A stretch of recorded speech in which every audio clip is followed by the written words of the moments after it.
semuanya, bertemu lagi dengan saya, Pak CS. Kali ini kita akan mempelajari pelajaran kelas 7 SMP, materinya tentang pembelahan sel. Nah, kalian pernah kan mengalami hal-hal seperti berikut, dimulai dari baru lahir, anak-anak, hingga remaja. Kenapa bisa seperti itu ya? Nah, makhluk hidup di dunia ini, baik manusia, hewan, ataupun tumbuhan, pasti mengalami pertumbuhan.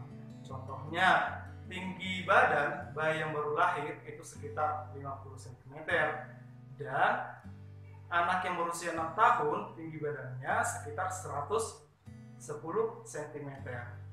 Nah, kalau sudah berusia remaja, tingginya akan mencapai 150 ataupun 160 cm.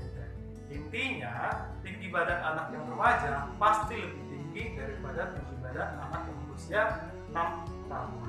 Hal itu semua dapat terjadi karena adanya pertumbuhan. Pertumbuhan dapat terjadi akibat aktivitas seluler di dalam tubuh yang terus mengalami pembelahan.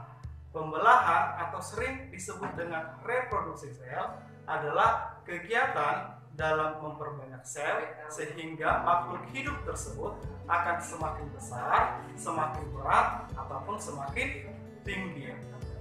Lalu, kenapa sel harus mengalami pembelahan? Pembelahan sel memiliki 3 fungsi utama.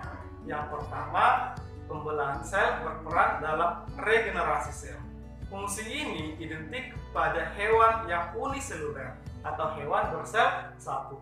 Contohnya bisa amuba ataupun protozoa yang memperbanyak dirinya dengan cara reproduksi sel atau pembelahan biner. Fungsi yang kedua, pembelahan sel berperan dalam pertumbuhan. Pada masa pertumbuhan, sel-sel kita akan aktif membelah.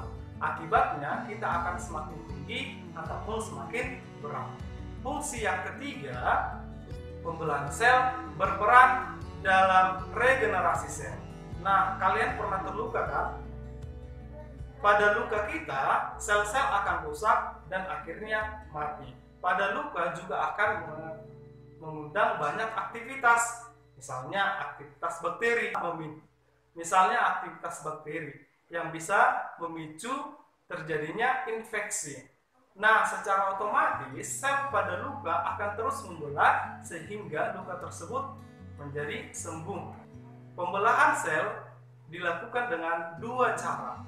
Yang pertama adalah pembelahan mitosis dan yang kedua adalah pembelahan meiosis.